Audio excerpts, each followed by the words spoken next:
আজকে তো বিটকেলের কথা বিয়ে বাড়িতে শাড়ি পরে এসেছি, আর আজকে তো আমাকে পুরো সুন্দরী পরি লাগছে। পরী তো লাগছে। আজকে আর আমার দিক থেকে চোখ ফেরাতেই পারবে না, বিয়ে বাড়িতে সব থেকে সুন্দর আমাকেই লাগবে। যেমন আমাকেই শাড়ি লাগবে। সুন্দর, সেমন আমার চুলও সুন্দর লাগছে, চুলও মেকআপটাও সুন্দর। দারুণ হয়েছে। হেভি লাগছে তো। আরে রাখি না। হ্যাঁ, ওয়াও কি ভালো লাগছে, এগুলো সব গোল্ড। হ্যাঁ থ্যাংক ইউ গো। গোল্ড।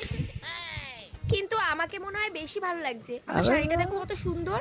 না, তোমার থেকে আমাকেই বেশি ভালো লাগছে। নিজের ওটা তোমার প্রশংসা। মনের ভুল। কি বললো? আমার মনের ভুল?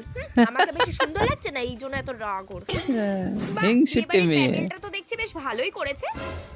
আরে দোলা, হ্যাঁ দোলা? বাবা, আমি তো ওয়েট করছিলাম তুই কখন আসবি বিয়ে বাড়িতে। আর একটু সাজতে দেরি হয়ে গেল, আমাকে অনেক সুন্দর লাগছে না বল? হ্যাঁ, লাগছেই হ্যাঁ তো। খুব সুন্দর লাগছে, কিন্তু আমার মনে হয় তোর থেকে আমাকে বেশি ভালো লাগছে। ভালো আরে না লাগছে। রে, আমারটাই বেশি সুন্দর লাগছে। সবাই বলছে আমাকে নাকি ভালো লাগছে না, তাহলে কি সত্যিই আমাকে ভালো লাগছে না? তোর এই সাদা শাড়িটাই পরা উচিত হয়নি আমার। সাদা শাড়ি পরে ভালো লাগছিল না নাকি?